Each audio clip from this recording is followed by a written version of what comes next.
approval. The Malaysian Prime Minister Najib Razak has called for an immediate cessation of violence around the area of eastern Ukraine, where flight MH17 was shot down. Today, finally, an international team of investigators was given access to the crash site. Clashes between government troops and pro-Russian separatist rebels had previously prevented them getting there. Well, more and more videos are being posted online from both sides of the conflict, sparking an information warfare on social media. Well, here to discuss this in a bit more detail is Vitaly Shevchenko, an editor with BBC Monitoring, and the BBC's World Affairs correspondent Richard Galpin, who's just back from eastern Ukraine. Vitaly, let's just look through the media war that's being fought here. I mean, you've been looking through and scanning through several videos, haven't you, from rebels. Just tell us what you found.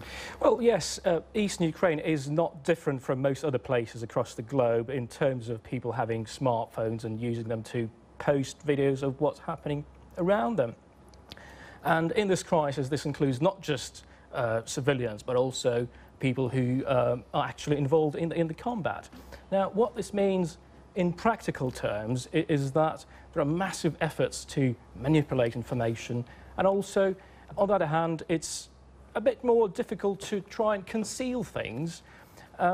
What we've been seeing in the past a few hours is footage of, for example, militants apparently shooting at a town centre in eastern Ukraine. Right. So, in fact, we've got this. I think we've got this mortar video here now, haven't we? Yes. And you can see somebody actually, you know, the shadow of the guy with the phone, can't you? Yeah. What they're saying is that somebody from Russia has made a donation and asked them to fire some missiles at the Ukrainian army, and that's what they're doing.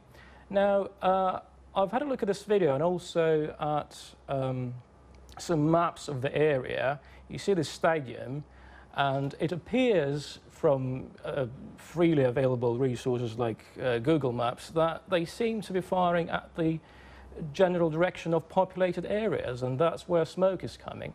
Now, one of the biggest questions in the current crisis is that who's causing all these horrendous civilian casualties? Schools and nurseries and hospitals have been bombed out, and there have been scores of civilian casualties, and it's videos like that which can perhaps give us some clues. Well, we'll have a look at the next one in a moment, but Richard, I mean, you and I were both there. I mean, just explain what is the situation on the ground at the moment, because last week it looked as if Donetsk, the last rebel stronghold, was being not encircled, but was certainly being approached really quite aggressively by government forces.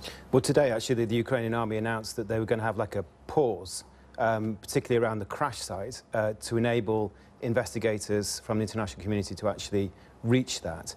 But meanwhile, I mean, obviously, presumably from tomorrow, it may well resume, and certainly they are pressing ahead with their offensive. Over the past few weeks, they have pushed right down from the northern area of Donetsk, from Slavyansk, taking control of that very important city, and then moving further down towards Lugansk and also to Donetsk. And as you say, there's been fighting around Donetsk.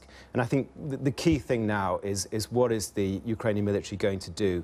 Will they lay siege to these cities, or will they actually try and move in? In Lugansk, for example, we know there's been a lot of fighting, a lot of civilians have been killed, as Vitaly was saying, particularly, for example, in the town of Lugansk. So it's a very tense time, and I think, you know, in Donetsk, people are very, very scared. A lot of people have left, and it's still an open question. We don't know what exactly the military tactics are going to be, whether they will try and move into the middle of Donetsk or will stay on the outside and try and smoke them out in a way and cut supplies into the city. All right, so that's the reality on the ground. Let's just look at this the second video that you've been looking at. Yes. Just talk us through this one. This is a high-rise building in Lugansk that's being hit by missiles.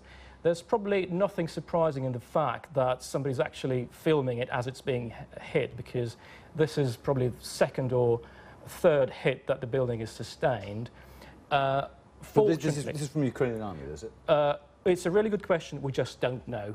Right. And it's one of the biggest questions in the crisis currently. Now, this is central Donetsk, and just looking at this building, it doesn't seem like people have moved into it. It's just been built in the past couple of months.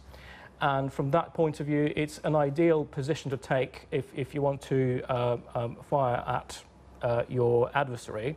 So whoever is hiding in the building is being hit by their enemy, And again, we just don't know who it is. OK, we've got one more, I think, as well, which I believe is from the Ukrainian army. Yes. It seems like this footage came from a camera fixed onto a Ukrainian soldier's helmet.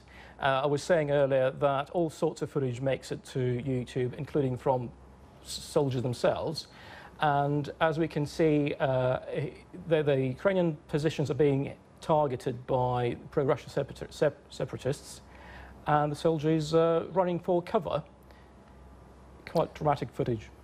Yeah, and just a final thought from you, Richard. I mean, what sort of precautions are being taken on the Ukrainian government army side to avoid civilian casualties? Well, it's a very good question. I mean, I think, you know, we've seen a lot of casualties, but we're not quite sure who's actually responsible for them. But certainly, we assume that both sides have been involved in this, and Human Rights Watch, for example, has actually documented several cases in Donetsk in which it is certain that Ukrainian forces have caused civilian casualties. So, you know, they have caused them, and we're not seeing that many precautions, although they say they're not going to bombard either by air or with artillery into the cities. But the fact is that particularly Grad rockets have been fired already and have caused casualties. All right, okay. Richard, Vitaly, thank you both very much. Let's go back to the conflict in Gaza.